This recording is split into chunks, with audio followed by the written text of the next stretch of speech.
what a difference MVP talent makes in Joel Embiid in game 3 and 4. He hasn't had a ton of attempts shooting, but he's put a lot of pressure on the Heat defense. He had 23 free throw attempts because of the Heat's like switch heavy defense, mixing it with their zone scheme. There's mismatches for him on every single possession. Also, James Harden finally showed up in game 4, 31 points, 9 dimes, 7 boards. For the Heat, though, it's Jimmy Butler versus the world. He had 40 points in game 4, 33 points in game 3.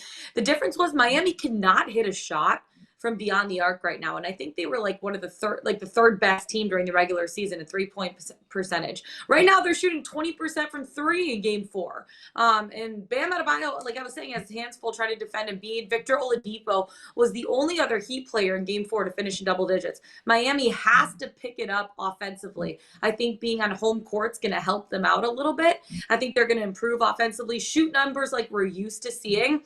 The over is a really good play here, in my opinion. It's 209.5.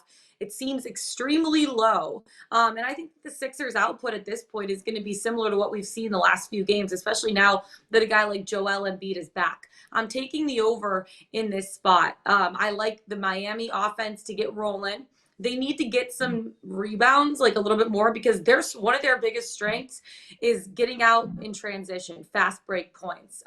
Their half-court offense is okay when they're hitting shots, but when they're not hitting shots, they're not finding a lot of success. So they need to be able to get rebounds, get out in transition. It's going to be really, really important for them. But I also think that the home crowd's just going to fire them up. They need more from guys like Tyler Hero, et cetera. They need more guys to be hitting shots, but I don't think that they're going to have another 20% game from beyond the arc here. I think we're going to see them hit more shots. And then if the 76ers just show up how they have been showing up here in game 3 and 4, this total is going to go over easily, over 209.5. It just seems extremely low to me at this point. What do you think?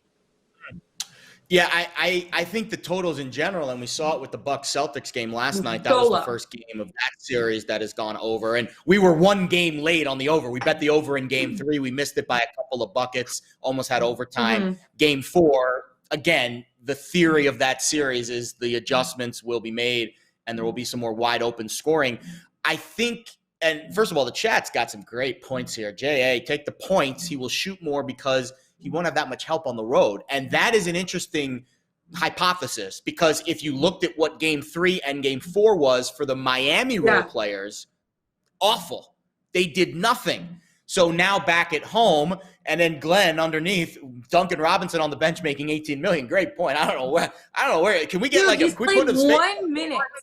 1 minute this series. 1 minute. How? Where is he? This guy has been unbelievable in prior postseasons, but not so great in this postseason, and he hasn't played. So there are some interest. And again, this is why the discussions are fascinating around the NBA. It is a narrative-driven league.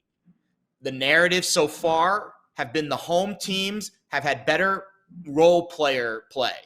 And the road teams, it's the stars that have to step up and had to play better. So I'm fascinated to see how the Philly role players played tonight. That's why I'm definitely staying away from the Embiid assist prop and any number that includes assists, because his assists haven't been there in the series. And on the road, I don't expect the shots to go in from the other guys to give him those assists. So if you're going to play Embiid tonight, to me, points or rebounds or points and rebounds would be the way to go. And I agree with your overtake. I do think the totals have dropped now to a point where we have to consider playing the over, even though the vibe of this series has been 90s basketball, rough and tumble, not a lot of wide open spaces. But again, when the numbers drop, even though it's an ugly contrarian play, you've got to look to the over.